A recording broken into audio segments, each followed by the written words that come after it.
Double top pattern क्या होता है? ये एक बेरिश रिवर्सल पैटर्न होता है। ये तब बनता है जब प्राइस एक ही रेजिस्टेंस लेवल को दो बार टेस्ट करता है और दोनों बार वहां से गिर जाता है। स्ट्रक्चर समझिए। सबसे पहले मार्केट एक रैली करता है, यानी प्राइस ऊपर की तरफ जाता है। जब प्राइस एक स्ट्रॉन्ग रेजिस्टेंस लेवल पर पहुंचता है तो वहां से प्राइस रुक जाता है और गिरने लगता है।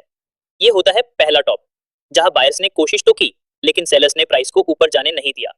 अब जब पहला टॉप बन गया तो मार्केट थोड़ा नीचे आता है, यानी प्राइस गिरता है लेकिन एक जगह पर सपोर्ट मिलता है। ये गिरावट ज्यादा बड़ी नहीं होती, लेकिन ये पॉइंट इंपॉर्टेंट होता है क्योंकि यही पॉइंट होता है जिसे हम नेकलाइन कहते हैं। फिर से मार्केट थोड़ा ऊपर चढ़ने लगता है और वहीं पहले वाले रेजिस्टेंस लेवल के पास पहुंचता है, यानी जहां पहला टॉप बना था मार्केट फिर वहीं पहुंचता है और फिर से वहां से गिरता है। ये होता है दूसरा टॉप। ये सिग्नल देता है कि बायर्स ने दोबारा कोशिश की लेकिन सेलर्स ने फिर से उन्हें हराया, यानी रेजिस्टेंस जोन ने दो बार काम किया। अब जब दूसरी बार प्राइस नीचे गिरता है और अगर वो उस लेवल को तोड़ देता है जहां पहले पुलबैक में सपोर्ट मिला था, तो हम कहते हैं नेक लाइन ब्रेक हो गया। ये सबसे इंपॉर्टेंट सिग्नल होता है क्योंकि ये बताता है कि अब बायर्स के पास ताकत नहीं बची और सेलर्स ने फुल कंट्रोल ले लिया है। ये होता है ब्रेकडाउन कंफर्मेशन और इसी पॉइंट के बाद हम ट्रेड कंसीडर करते हैं। ये चार स्टेप्स मिलकर बनाते हैं कंप्लीट डबल टॉप पैटर्न, जो मार्केट में रिवर्सल का पावरफुल इंडिकेटर होता है।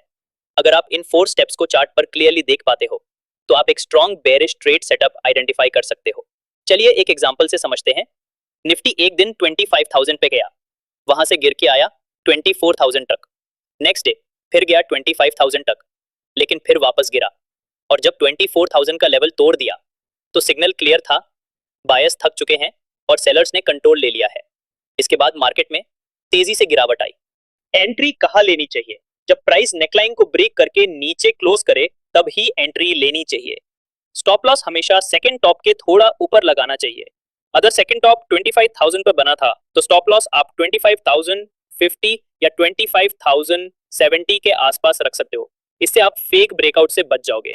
टारगेट सिंपल है, टॉप और नेकलाइन के बीच का जो डिस्टेंस है वही आपका टारगेट होता है।